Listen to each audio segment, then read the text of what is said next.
Today we're Poet Manuel Iris. He is nationally and internationally recognized poet, and as well, Spanish Club is co-hosting with us. They're about to start a raffle right now. Okay, so we're giving out little pieces of paper. If your paper has an X, that means one, and you get Some of the books. So if you get an X. And she doesn't know which paper has an X, just making sure. Pero ya tienes libro. Ah, mira, te tocan dos libros, te toca uno para salir.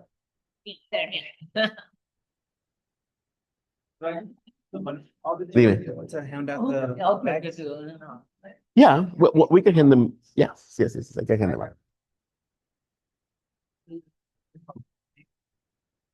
El paro ya lo gana. Do you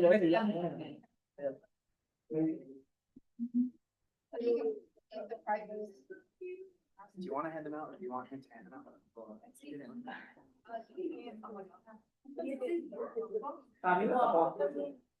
Okay.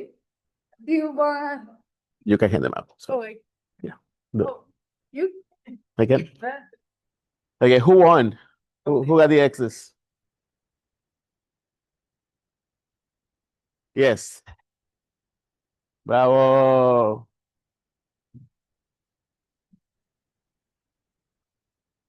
Bueno, muchachos, felicidades. Muchas gracias. Oh boy, thank you so much.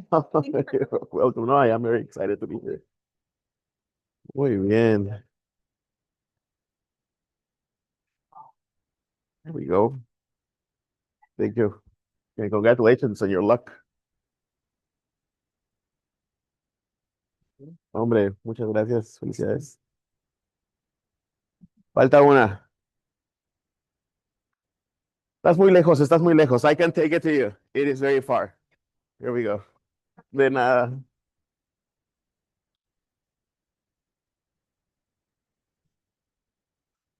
Hey, can we get a round of applause for Manuel? I'll let you talk. That's it. Well, hello, everybody. I am very happy to be here. Thank you all for, oh, you have the other book. Thank you all for being here. It is my pleasure to come back to the land of enchantment after almost 20 years. I got my master's degree at New Mexico State University. That was the first time when I came to New Mexico State in 2006. That was the first time that I left my country. It was the first time that I left Mexico. I am from the Yucatan. Actually, I went to school with Professor Lizama. So we know each other since we're even younger, which is the right way to say it. So now I live in Cincinnati, Ohio, and I've been there since 2008. As soon as I finished my master's degree at NMSU, I went to UC, to the University of Cincinnati, to work on my PhD on literature. I have only studied literature all my life. So I have the bachelor's is in Latin American literature, then my master's is also in Latin American literature with the emphasis in poetry, and then the PhD is also in Latin American poetry of the 20th century. So I know a lot about one thing, and I know nothing about everything else. So if you have any question about non-Latin American poetry, I'm sorry, I am not your guy. That is the one thing I know about in life. But throughout my journey in life, I learned many things about myself. Poetry has helped me not only to understand poetry itself and all of the craft and all of those parts, but for me, there are many kinds of poets. I'm going to tell you the one that I am. There are poets that are very interested in language, that believe that poetry is experimenting in language to take language to its ultimate consequences. I personally believe that that is a waste of time. I am not a language poet. I have no interest in being a language poet. I believe that experimenting with language is an unavoidable result of a spiritual search. I am trying to find the right way to translate things that cannot be said with words. I believe that poetry is a translation of silence. And I will end up making experimentation with language because I am trying to say things that are beyond language, anyways. But for me, saying that poetry is only dealing with language is like saying that painting is only dealing with paint. Language is the material with which I work. It cannot be the end and the meaning of my work. What I'm trying to do with language is to go beyond language. In the same way that dancing is using the body to go beyond the body. In the same way that architecture is using forms and spaces to express something that is beyond the form and the space. In the same way that music is using sounds precisely to go beyond sounds because we're trying to appeal to something that is beyond our own nature. Poetry is using language precisely to say something that is beyond language. That is why we can read poetry in translation.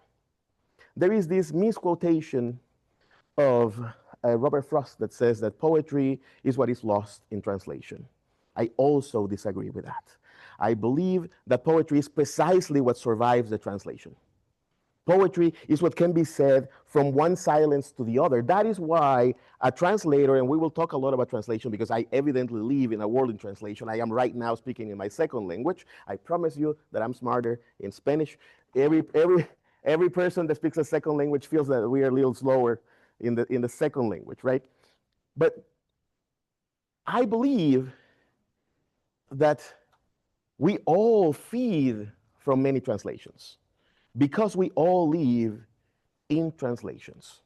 Even if you only speak one language, you're constantly translating, you are constantly translating your emotions into your actions.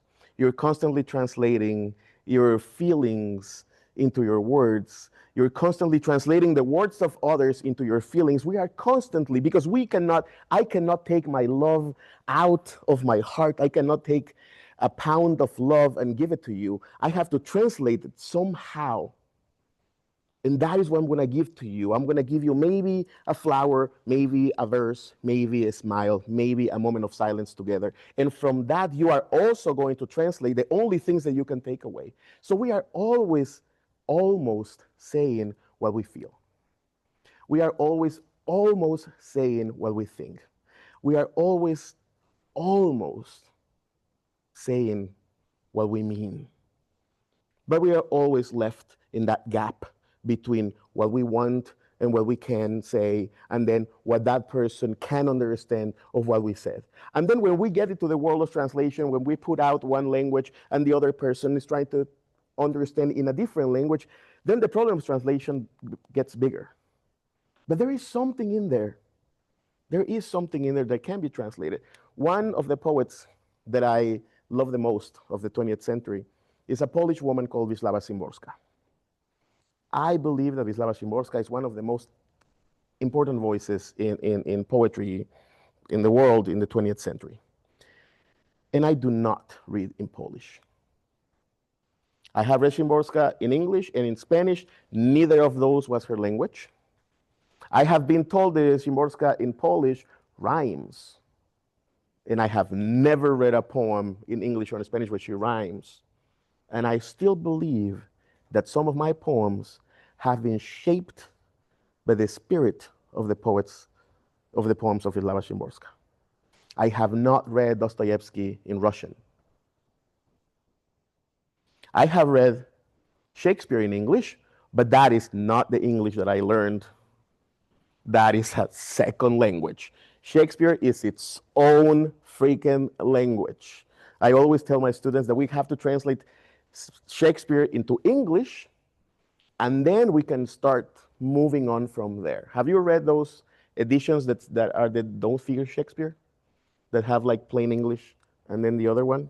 I teach high school, and I often use those with my students, not to only read one side, but to read one side and then read the other side, because we have to appreciate that language. But first of all, we have to get more or less the idea. I am trying to tell you this because the structure, I also believe that the structure of our thoughts sometimes is a structure of our language. And when we are going from one language to the other, we're constantly not only understanding different words, but understanding different ways of looking at reality. I'm going to tell you, speaking of Polish, anecdote. 2 years ago, an anthology of my poems was published in Krakow, in Poland. And my translator into Polish was telling me about this translation problem. In many of my poems, in one book that is called The Disguises of Fire, I talk about silence. There are a lot of poems, very philosophical poems, where I talk a lot about silence. So the word silence is repeated throughout the poems.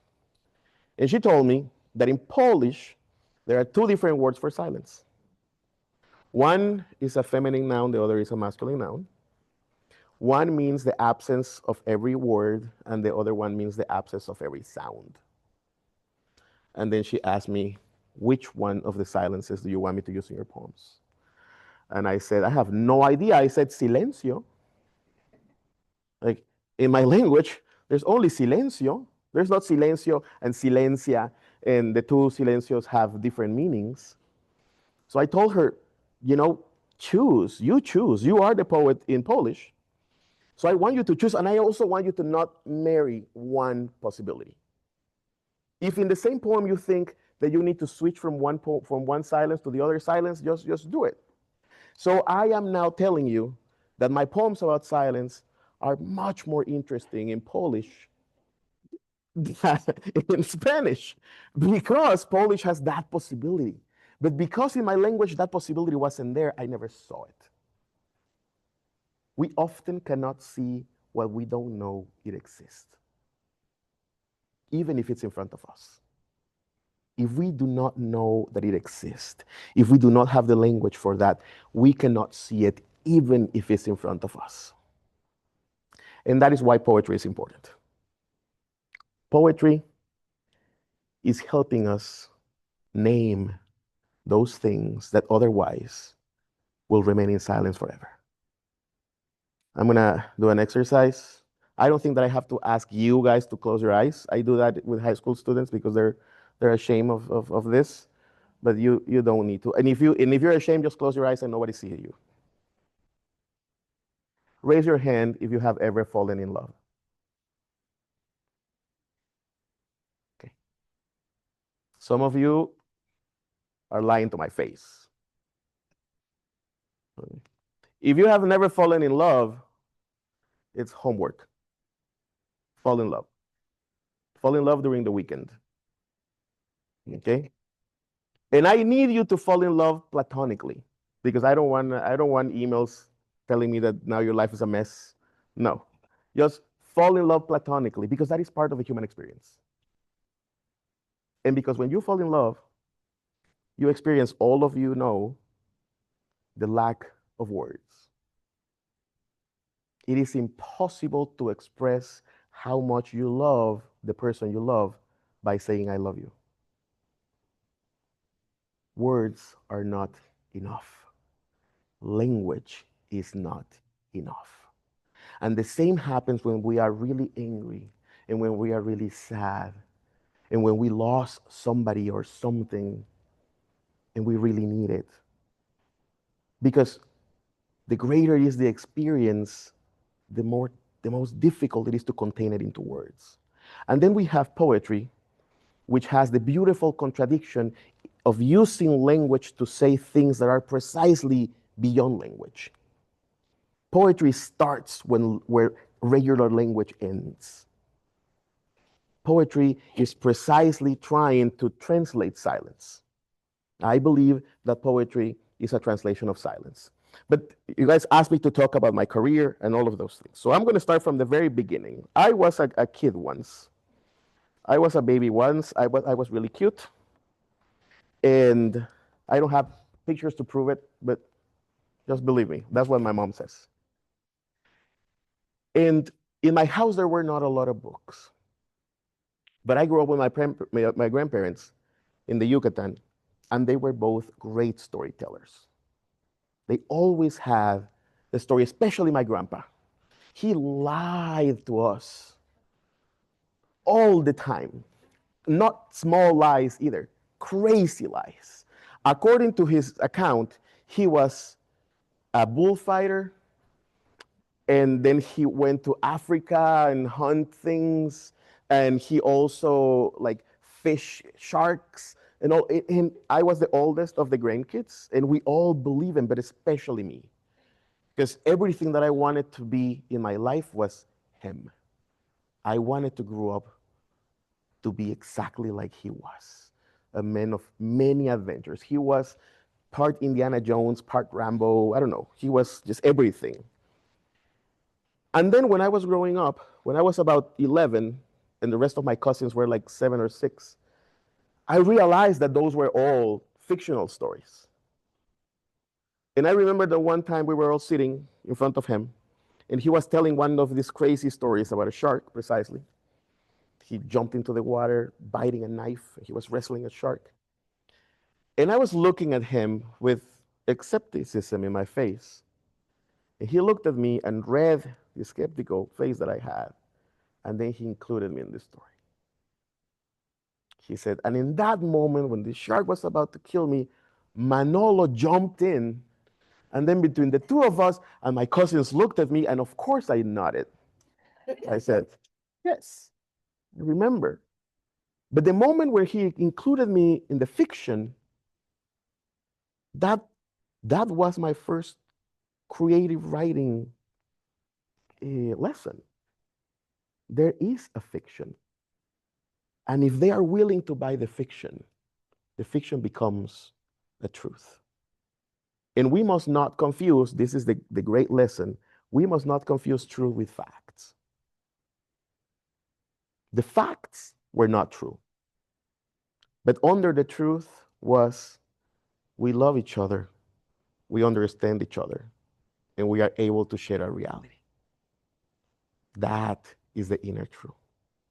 Only those who cannot read properly confuse truth with facts. Poetry is always talking about a truth. It's almost never talking about the facts. Because we must not confuse those. You can lie telling facts. But poetry is constructing, it's building a staircase to reach a universal, spiritual, philosophical truth. Then, a couple of years later, or a couple of years before that, my grandpa came to the house with a dictionary. Again, there were not many books in my house. I was learning how to read, and he came in with the equivalent of a Webster dictionary. Those were the Larousse encyclopedic dictionaries. Beautiful, big, hardbound, red dictionary. And I asked what that was, and he said, it's a dictionary. And then I asked what a dictionary was, and he responded this. He told me, if you ever need to know what something is, you look for that thing in the dictionary, and everything that you need to know is there. So I immediately assumed that all knowledge in the universe was in this particular book that was in my house. So I got obsessed with the dictionary, especially because the dictionary was able to tell me the description, the definition of things that for me were really difficult to say. I started looking up, because I was a really cool kid, I started looking up the definition of sadness, the definition of air, the definition of glass, the definition of, the sea. I was looking especially for definition of things that were not tangible. So I was looking for the definition of love, and for the definition of, again, sadness or things like that, darkness. And for me, it was very impressive that someone was able to verbalize those things, that you can describe what love is. Then I started playing a game. That game was, I would write my own definition first, and then I'll look for the definition in the dictionary, and I'll compare the two definitions to see which one I like the most. And I was awful to myself, because I lost most of the times in this game, where I was the only player and the judge. Anyways, I got defeated by the book many times, but sometimes I did win. Sometimes I did like my definition better. And of course, my definition was not more precise than the one of the dictionary. But for me, it was more accurate. because it ended up having feelings in it. Like maybe my definition of night was not accurate, but it was my definition of night. And it was a personal definition. Many years later, after the PhD, after publishing, I said for the first time that for me, poetry was a translation of silence. And when saying this, I remembered of this game that I used to play against the dictionary. And I realized that that kid was also trying to translate silence. I was trying to say things that I couldn't say. So it took me 30 something years to be able to say what I was trying to do before I knew what poetry was. I was chasing the translation of silence from the beginning. And because working with poetry is working with yourself, and because we all live somehow the hero's journey of Joseph Campbell, at some point I tried to search for my own quest. And that for me was traveling. The reason I departed from Mexico and I wanted to do things is because I wanted to leave. I told my family, like, I want to have a story. I wanna understand better this place by seeing something that like nothing was farther from my imagination than the desert. Because I am from the Yucatan. I don't know if I learned to swim or to walk first. We were always at the beach. And then I come here and I see all of this endless sand, and the only thing that I have to compare it to is precisely the ocean. I say, this looks like the ocean without the ocean, which by saying this is unavoidable to make a verse. But it is. Sometimes poetry is just the naked description of what you see because poetry is outside of you. Poetry is always there, and we are trying to capture it, to encapsulate it in words. So I came here. I learned how big was the sky here. I remember having the feeling of going out and feeling like there was nothing to stop my eyes. I felt like now, you know how they say in The Lion King, everything that you can see, Simba, could be yours. If they said that in New Mexico, it's the whole freaking universe. Because everything you can see is everything. There is nothing to stop your view except for the Milky Way. It's everything. You can see UFOs. It's everything. It's everything. And I was very I was never, the sky was always above me, but I never saw it as I saw it here. I was always used, for example, to the exuberance of living in a place like in the Yucatan where it's always hot and green. You do not notice in the Yucatan when one flower blooms. Here you do. In the desert, you notice when one flower blooms. It helps you pay attention. So the desert slows me down. And I understood also because of many ways in which I understand poetry. One of them is the spiritual way. I also understood the masters of the desert. A lot of saints, and I am not particularly religious, but I am particularly spiritual. A lot of masters of the desert, a lot of masters in the Catholic faith or in many religious faiths, go to the desert, you know. And I understood, of course, you're not going to become a master of spirituality going to the beach. There is this slowness. There is this paying attention to the silence. There is this finding meaning in every little rock, in everything, in all of these things that don't need a lot to survive. You see what I mean? So the desert changed me. I finished those 2 years. It was also the year in which I learned a lot about myself, about who I was. Nobody told me that Las Cruces didn't look like Los Angeles. So when I got to Las Cruces, dressed like this, and the parents of my friends called me city boy, I was not ready to be the city boy in the United States. Then I went to Cincinnati. During all of this time, I'm writing all of my poems in Spanish, and I have no interest in translating myself into English because, according to myself, I'm going to go back home. I want to keep traveling for a little more. I still haven't seen a lot of snow, and that was a wish that I have. Now, uh, I suffer a lot. I suffer a lot. That winter, and it's Cincinnati. It's not Minnesota. It's not. It can be worse, but I suffer a lot. I suffer a lot. Because I didn't even know how to dress. When I was in Mexico, this was for me. This was my poet attire. When they told me you're gonna do a poetry thing, I put on my guayabera. But now in the winter in Cincinnati, I had to invent myself because I didn't have a winter poetry persona. My wife helped me out with that. I basically look like an old man, but in the winter, one of those. Um, so I got to Cincinnati, and then time later, many things started to change. I met the woman that I knew was going to become my wife. The city became a city that started feeling like home. After a certain time, every time I went back to Mexico, I started missing some things in Cincinnati.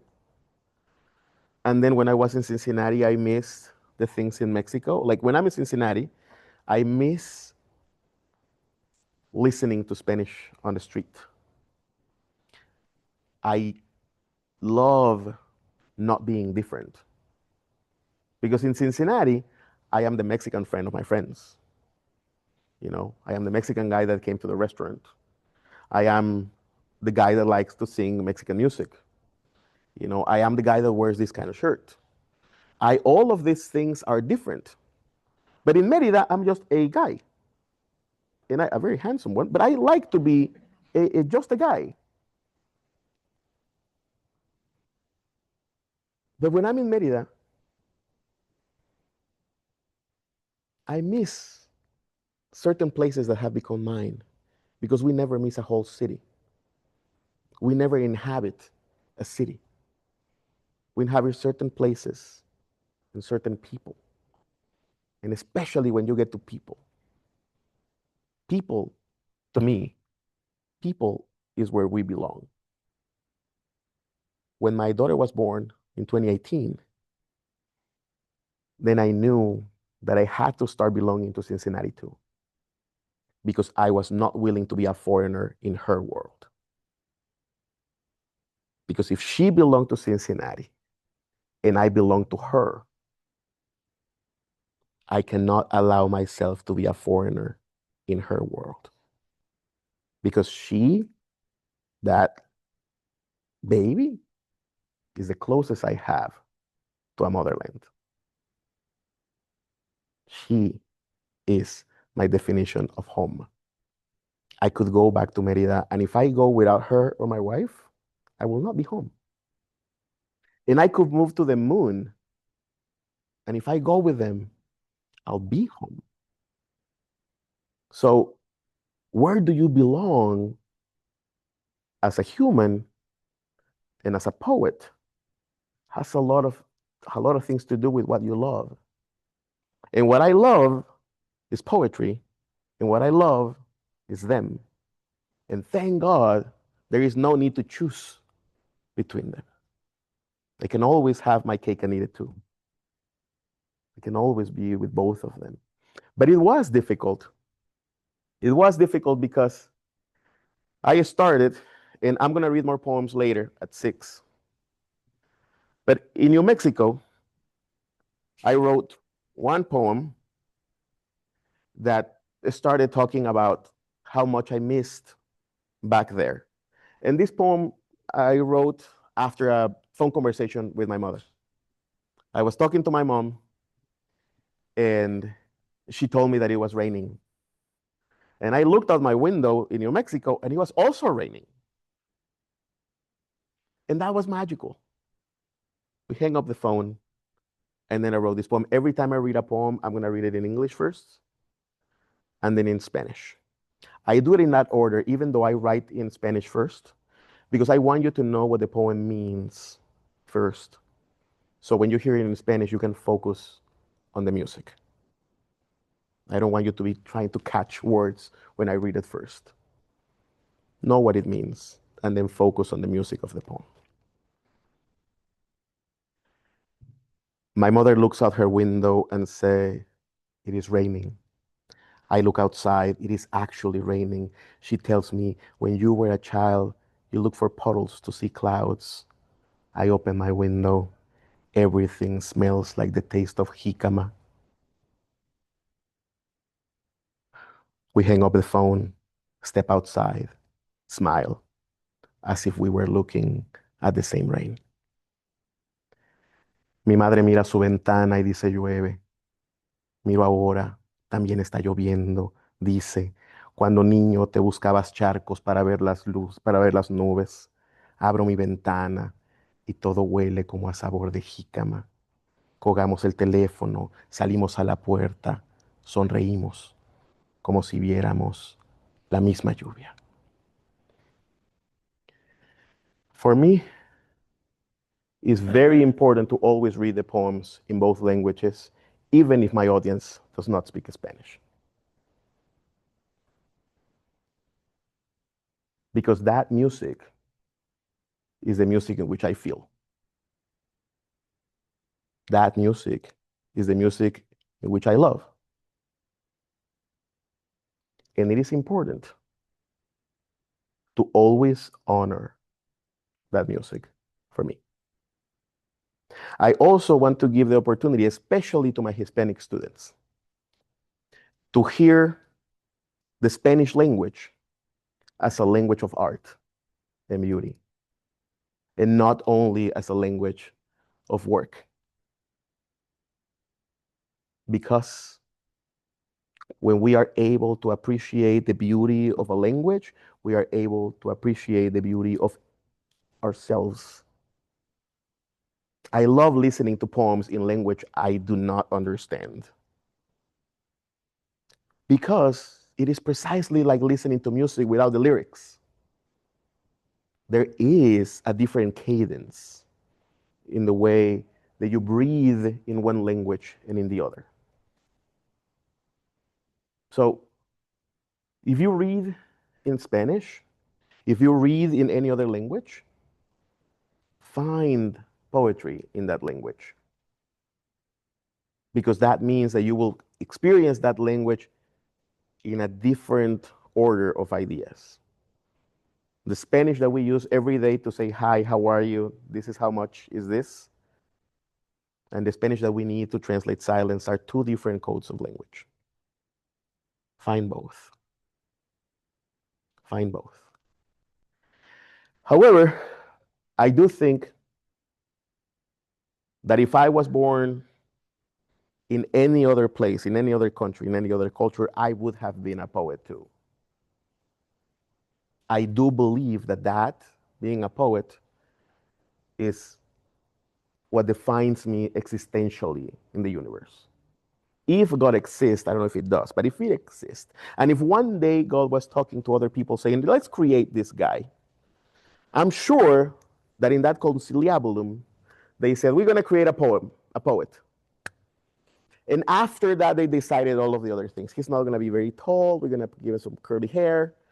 But the important thing was that he was going to be a poet, and everything else happened later. And because I have this certainty, is that I have organized my life in many ways. We were talking yesterday. It was very difficult for me to take one of the most important decisions of my life. I went through the whole academia thing. I finished my PhD, and then I decided to not be a professor, so I can focus on my writing. Because in the Spanish academia, creative writing is almost non-existent. It's almost all research. There are 2 or 3 universities in the United States, and that's it. Creative writing is not a track. It's starting to become a track. And that really wasn't something that I wanted to do. So I decided to teach high school and to dedicate my time to writing, which was hard because some of my professors were disappointed on me. They wanted me to be that. But I wanted to be a poet, which is a kamikaze idea. There is not, you know who really doesn't like when you say I'm a poet? The father of your girlfriend. So Manuel, what do you do for a living? I'm a poet. Jesus Christ. But then for a living, what do you do? You know? And I get it. I get it. Szymborska has a verse that says, I prefer the silliness of writing poems to the silliness of not writing poems. Because both ways of life are equally silly. For me, it's really silly to feel all of these things and not do anything with it. For me, it's really silly to experience all of the beauty and the awe that is around us and not create art with it. For me, it's really silly to experience love and not finding a way to give it away. So both can be silly. My daughter was born, her name is Olivia. And then my poetry changed. This is an important part of the last 7 years. She's 7. Before she was born, I used to have people ask me, what is your writing process? And I used to tell this beautiful anecdote of having a writing ritual. Like I would listen to minimalist music, like maybe Arvo Pärt or maybe Eric Satie, to have some sort of a spiritual decantation, and I turned off the lights, and then I waited to be in complete silence, like a monk, and then I could start writing when I felt that all of the things that were happening inside me were not happening anymore. I needed to set in all of my inner struggles, so poetry could flow through me as through like light through a prism. I wanted silence and loved silence and talk about silence. Now I have a baby, and nothing is scarier when you're a parent than freaking silence. When I don't hear Olivia, that means that she's chewing on a cable, that she drowned on the toilet, that the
happy. It's impossible to write when you're happy. It is because you don't want to. When you are sad, you have this, maybe I need to write this away. But when you are in the middle of something beautiful, it would be idiotic to interrupt. It's like you are not kissing somebody and say, wait, I need to write this. Right? In the other hand, maybe you're crying your eyes out and you say, I need to stop this and I'm going to write about it. It is some sort of a break. But you don't want to take breaks from beauty. So when Olivia was born, I got the most beautiful writing block that I have ever had. And it was a very, it was a little sad, that writing block, because it was also non-productive in any other way. I was just next to a crib, staring like an idiot to this beautiful baby. And I couldn't write afterwards because I felt precisely that it was impossible to express all of this. And I know that this is what happens to many parents across history. This is not new, but it was new in my universe. And I had every right to feel that newness. And that newness, that inauguration of the world, that Adanical, that primordial approach to the universe is what is called poiesis. That is the beginning of creation, the beginning of creativity. You need to create new words. You need to create a code to say something that is not new, but is experienced as new. And I was looking at her having the same experience. It was the most beautiful times when she was starting to talk. And she will point at things and ask me, Papa, what is that? And I'll say, that's a tree. That's a cat. That's a dog. That's a pillow. That's a mirror. I knew everything that she could ask me. It was amazing to have all of the answers. Now I don't. She asked me when she was 4, like, are you going to die too? Because we had a dog died. And then she got into an existential problem because then I couldn't deny that I was going to die or mom was going to die. She was killing everybody off. And it was very heavy for her. And I don't even remember how we ended, but I almost cried with her. It was awful. It was awful. But now I can see my own limits. But there were moments in which I could answer her questions. And the older she gets, the least I can answer her questions. But that is because many of those important questions she will have to answer for herself. What I can do, though, is to remind her, and I think that is a poetic, is of poetic importance, is to remind her that I am in that same struggle too, and that I love her. That she is in that struggle that she can only solve by herself, but that she's not alone. That's how I wrote this book. This book I started writing because I wanted to be rebellious. I wanted to write a book that was not the result of a project. The MFA kind of poetry, the book poetry that is like, I'm going to write a book about water. And it's going to have 3 different sections. And in one, I'm going to talk about ice. And in the other one, I'm going to talk about, liquid water. And in the last one, I'm going to talk about vapor. And it's going to be called blue and sky or whatever. Like you have a whole concept for the book and you start making the poems and you already know what the book is going to be before any poem exists. And I wanted to exactly not do that. I wanted to write poems as I started when I was younger. I wanted to talk about moments of my life. And then when I have a group of poems, I just put them together like a bouquet of wildflowers. And that is it. I wanted to make a snapshot of a moment of my life. And then my daughter was born and I started writing poem after poem after poem about fatherhood. And I ended up with a book that had a theme. I ended up exactly betraying myself. I betray myself bad. The book is called The Parting Present. 3 words, The Parting Present, because I found the way to make myself right, which was because I was in love and I was afraid of forgetting. Like, I want to talk about you when you are 3 months old, because you are only going to be 3 months old for 1 month. And I want to talk about you when you're going to play with me, because one day you're not going to want to. And I'm going to talk about how much we love each other and how much we wrestle, because one day we won't be wrestling. And I want to make these savings of moments. I want to have it there so I can go back to it because I know that one day I want to go back. And I know that one day I'm not going to be here. And I want you to hold your father's voice telling you that he loves you. Then the pandemic hit. Oh, but there was a problem here. Writing about being a father has never been very prestigious in any literature. Think about fathers in literature. There are two kinds. Well, first, they are in the voice of the sons. When we think in fathers in literature, it's not the father talking, it's the sons talking. And it's usually the father that is absent and we are in search of the father, like Telemachus, since the beginning of literature, or or Pedro Páramo in Mexican literature, so many absent fathers that we're looking for. Or is the Gregor Samsa kind of father in the Metamorphosis, which is the abusive, difficult father that we're trying to get over. But the father is almost never talking about his kids. And when he's talking about his kids, like in a very famous poem of Gonzalo Rojas, it's often an apology after something terrible happened. The kid is dead. You realize what you did when you, etc. But a father that says, there are many books of moms talking about motherhood. Actually, we have talked so much about motherhood that now we can question motherhood and say, well, I don't like being a mom, or motherhood shouldn't be difficult. And I wish we reached that point with fatherhood. But the truth is that we haven't even explored love enough. Because every time that a male author says the word love, almost every time means erotic love. It is always this love for a woman's body. Almost in literature, every time that a man says, I love you, they mean romantically. Tenderness is almost never there. The love for the brothers and for the friends and for the family is almost never shown. The emotional repertoire of male authors has been very small in all literatures. We have a great repertoire of violence. We have a great repertoire of discovery and search.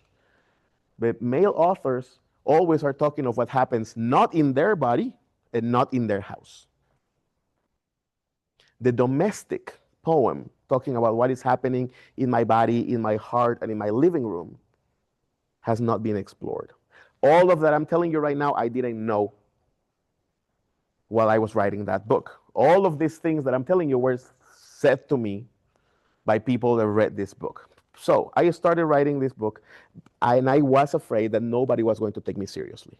It was like, maybe this book is the book with which I end my poetic career. Because it's a book about being a father. And I'm going to talk about giving bottles, and I'm going to talk about, washing dishes, and I'm going to talk about those things because that is what is happening in my life. And that is the truth that I want, because I see, and that was also a difference that happens with age. When I was younger, I wrote these very philosophical poems that talk about silence and the idea of poetry. And as I grew older, I started seeing transcendence again, but now I was able to find the luminosity of transcendence in everyday things. Because when I see, I don't know, my wife, my daughter's face, when I hear someone talking, I hear transcendence. But I was not able, when I was younger, to recognize it there. I needed to be called transcendence and to talk about in philosophical terms. That has changed. So I started writing these poems. And you guys have some of you have the books. This is my artists in residence have decorated mine. This was not with my permission. One day I got to the house and she already did this. And I made the mistake of loving it and smiling. And then the next day I found her like taking them out of out of the box. And I was like, nope, you need to stop, little artist. Um, but I'm going to read one poem about this. This poem was particularly hard for me to write, but I'm very glad I did. It's called Witness. And in this poem, which is the last poem that I'm going to read, because there is a poetry reading at 6. And in this poem, I talk about my wife's pregnancy because I really wanted this baby to come out. It was very magical for me to see the pregnancy. Very magical. I will always envy it because they have a physical connection that I will never understand. Like during a lot of time, the body of my wife became the body of my daughter. So I swore to myself, as soon as this baby comes out, I'm going to take over and I'm going to be super dad. And then the baby came out and she needed to breastfeed every 3 hours. So I was useless still for a long time. My daughter liked me. I think she eventually loved me, but she never needed me for a long time. So I felt that I was a witness of all of this. So I wrote this poem called Witness. Witness. It's in page 11, for those who have the book. Witness. Your daughter is dancing, says my wife, touching her belly. For the past 5 months, I've been a witness of what happens there under her hands. My wife is a house inside my house, and I am outside of my own heart. I'm sure she's happy, she says. And I would give up poetry in exchange for having inside me my daughter, for feeling that dance that bonds them to all beginnings. But the option does not exist, and I do what I can, cooking, fulfilling cravings, writing a poem in which I say what I can see from this side of the skin, in which mystery embodies itself. And I testify with loving envy that an everyday miracle is a miracle and nothing less. Testigo. Está bailando tu hija, dice mi esposa, y se toca la barriga. Desde hace varios meses soy testigo de lo que sucede ahí, debajo de sus manos. Mi esposa es una casa dentro de mi casa y yo estoy fuera de mi propio corazón. Seguro está contenta, dice. Y yo sería capaz de renunciar a la poesía a cambio de tener dentro de mí a mi hija, de sentir la danza que las une a todos los principios. Pero la opción no existe y hago lo que puedo. Cocinar, solucionar antojos, escribir el poema en el que digo lo que veo desde este lado de la piel en que se encarna el misterio. Y testimonio con amorosa envidia que un milagro tantas veces repetido es un milagro y nada menos. So I started writing these poems. I didn't want to publish the book. I was very afraid to write this domestic book. And then the pandemic hit. Olivia was 2 years old, and I didn't know if I was going to survive the pandemic. So, in my mind, this could be my last book. And you know how they say that the pandemic radicalized us? Well, I became radically in love with the idea of making a book in which I would tell her that I love her with my voice. Because I was scared that I was going to become a story. She was 2 years old. She was not going to remember me if I died. And I didn't want to be the story. People tell her, you know, your father used to love you so much, your dad. I wanted to tell her I love you with my voice. And the only device that I thought was to write a book in which I will constantly say, I love you. So, because I was going to die anyways, I wrote the book that I was ashamed to write, and I published it, in Mexico and in the United States. And then I didn't die, and I was stuck with this book. And I didn't know what was going to happen. But what happened is that it found its readers. It found the places it needed to go. And now I know that there are people that see themselves in these poems. You know something that is funny? In this poem, I say that I would like to have my daughter inside me and I would like to know how it feels. I've been drinking beers with the guys after I have these talks, and they say, right, I always wonder the same. But this is not what guys say when we drink beers, everybody. But if we are all thinking about it at some point, why is this not a matter of conversation? Why do why we cannot accept this vulnerability if it is there? Why a male poet is not going to write a bunch of love poems to his daughter? We continue writing love poems that have been written for millennia. Like there is nothing less new than a love poem from a man to a woman. There is nothing that is more repetitive than an erotic poem from a man to a woman. I don't think there is nothing else to explore there. It's like Jesus freaking Christ. And I wrote many of them. I used to fall in love every 20 minutes when I was young. But there are so many ways of love. And tenderness has been so unexplored. In the word love, especially in the world we live, and in the world we live right now, where we hear so much hate, we need to love loudly and apologetically. I I personally believe that every poem I write is a love poem because I only talk about things that I love. I only write to build things. And I write because I have to have an existential problem, I guess. When I was young, this was a problem to me. Uh, Jiten can be a witness of this. We have many friends that were poets and intellectuals um, that were by design sad. You needed to be sad and troubled and existential to be, because that has a lot of literary prestige. I wasn't. I like to dance salsa in parties. I like to sing with my friends. I I had a girlfriend and she was cute. I had no reasons to complain.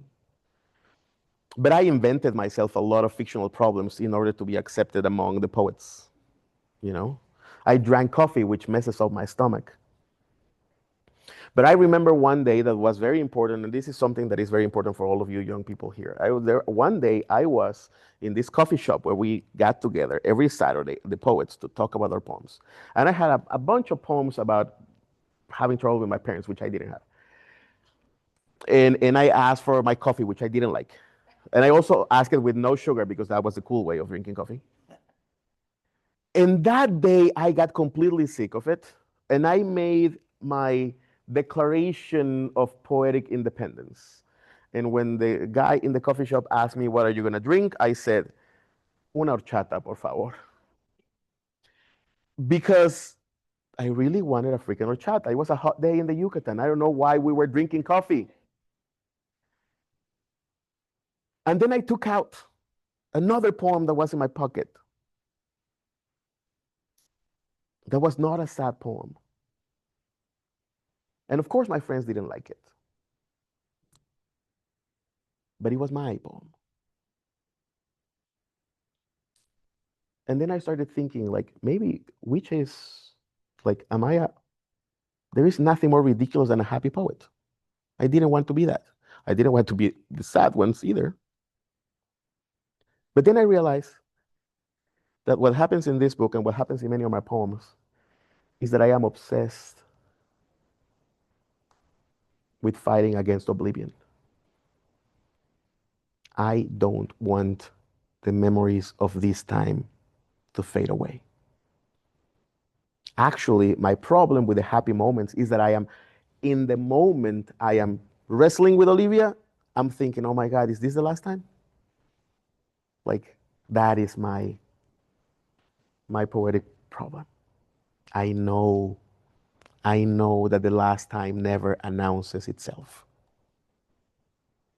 I always tell my students, and you guys are young, so I'm gonna give you the example that I always give my students.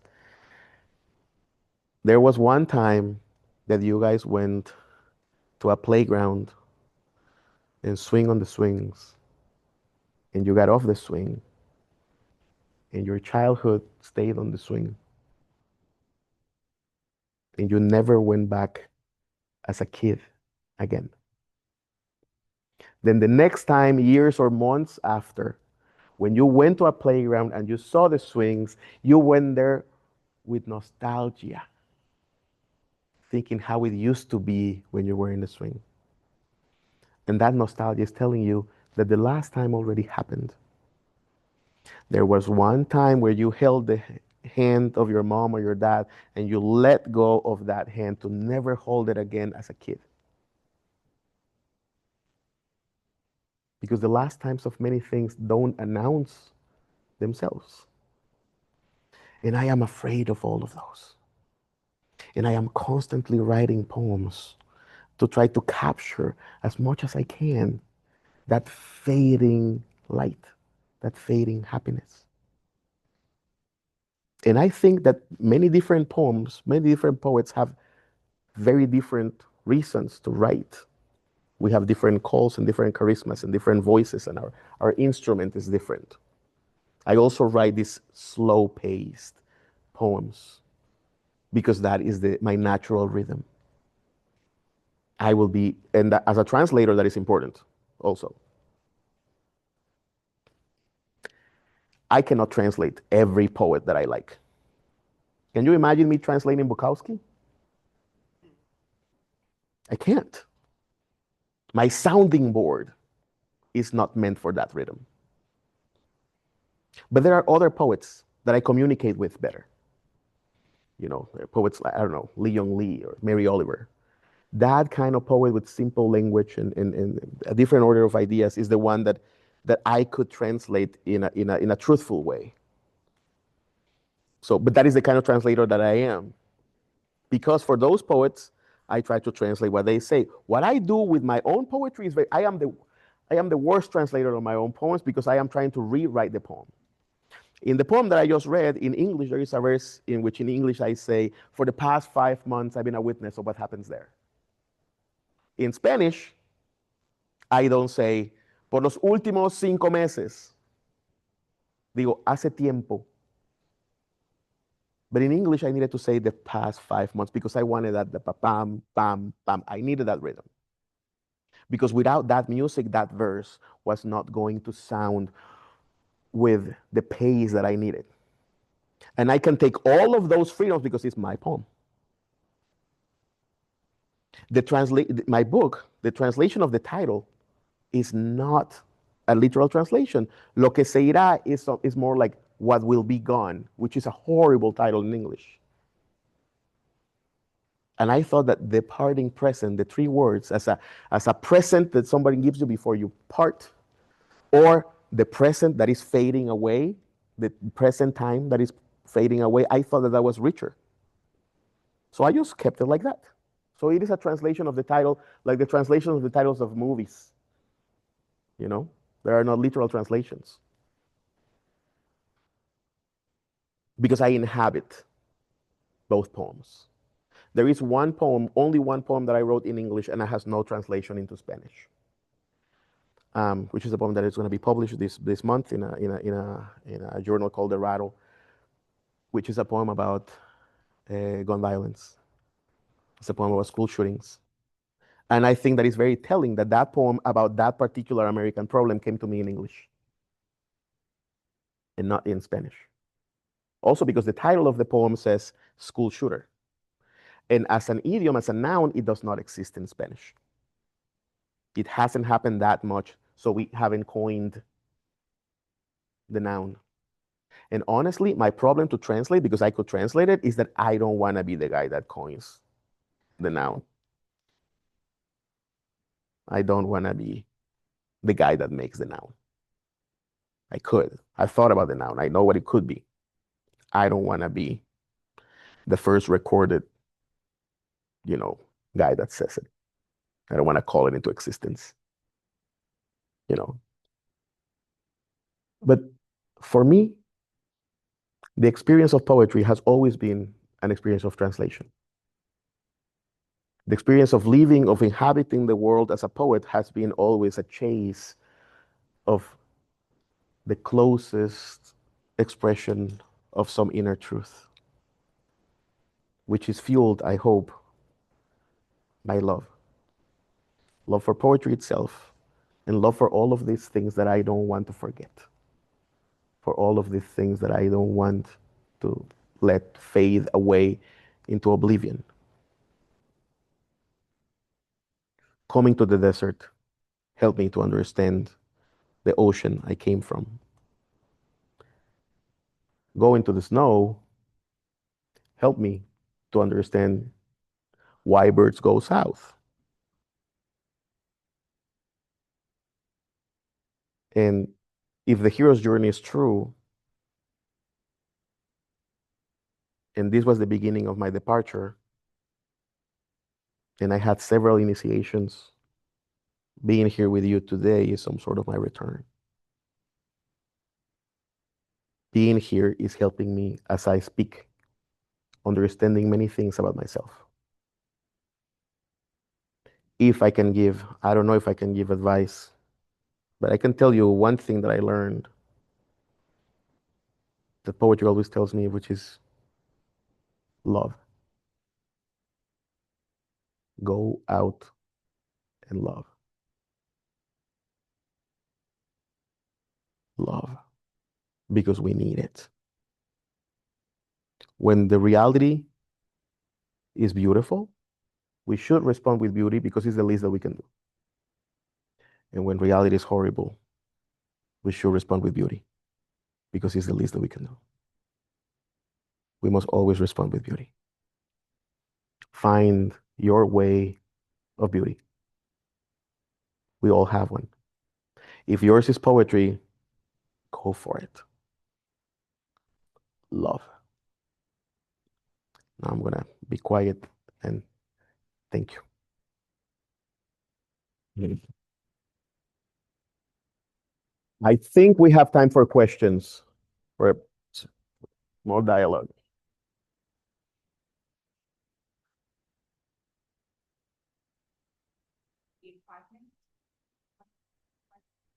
Mhm. Yeah, there's a question. Yes. Right now, who are your Mexican favorite poets? I have several Mexican favorite poets. There is one that I particularly like. His name is Jorge Fernández Granados. Jorge Fernández Granados is a poet, but he has and I think that this has shaped his poetry. He became blind when he was younger, so he was able to see when he was born and all of his childhood, and then he started. He describes it as a fog, and then the fog got thicker. Like he started losing things. Like there was a white fog over there, and then it started getting closer and closer and closer, and now he lives in a white world, he says. And he also writes from memory because he writes about all of these things that he cannot see anymore, but that he saw.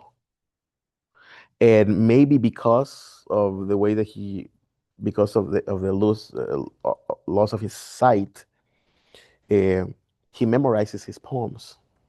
So every time that he is going to do a poetry reading, is really a declamation of his poems, and it's very impressive to watch him because he writes these exuberantly musical poems, and he's able to deliver them not as a he's not a performer. he's reciting, recitating. But he has this cadence. He sounds a lot like he's praying when he it's a very uh, spiritual experience to listen to him. There was a Mexican poet that died recently in the other side of the spectrum, Eduardo Lizalde. Eduardo Lizalde was the son, well, he was a family of opera singers. He had this super deep voice. And I believe somebody has to make this study. I'm not going to make it. But I have the superstition, I have the belief that the physical voice of the poet affects the tone of the poems because you write for your instrument. A good example would be with Hispanic poets. Gaston Vaquero is a Cuban poet, or Eduardo Lizalde. They write these poems that are very oratorial. Eduardo Lizalde has a lot of repetitions and a lot of wordplay. And when he reads, y que tanto y tanto amor se pudra, oh dioses, que se pierda tanto amor, he has this voice, of course, but Álvaro Mutis or Eliseo Diego, this is a Colombian and a Cuban poet, they both write these whispery poems, and their voice is whispery. You write for your instrument. And also there are other things. There are poets like Neruda. Neruda never talks about one freaking drop of water. It's always the ocean. It's always the Amazon. It's huge things all the time. It's like Whitman. And there are other poets like Szymborska. They're always talking about the leaf or the drop. They see infinity in small things. And there are other ones that are, these poets of the really big things. I think I'm closer to the ones that see the small things, you know. But there are many different ways of approaching. I think that we all have a different way of walk, talk, feel, etc. And one of the first works of a poet and of an artist is to understand who you are and to be the kind of poet that you are and to honor your instrument. There is nothing that sounds more awful than a guitar that wants to be a trumpet. You need to understand who you are. And by understanding who you are, you also understand which is your lineage. Because your lineage, the lineage of your tone, the lineage of who you are as a poet goes beyond your country and your time. I can be more connected to a Japanese poet of the 10th century than to another Mexican born in my city in the same year, because we can belong to a different poetic families.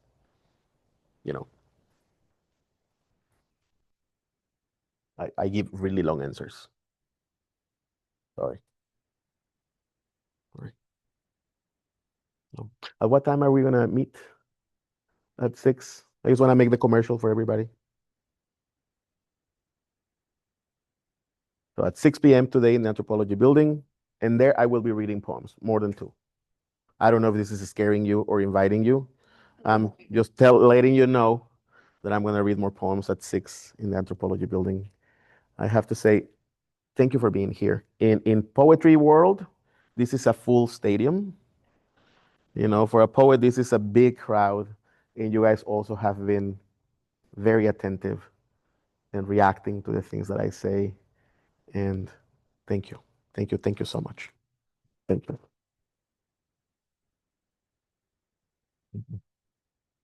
Thank you all for coming, and it's gonna be in the room 110 at our Anthropology Building at 6 p.m. See you there. Also, if you forgot to check in earlier, can you check in? Listo.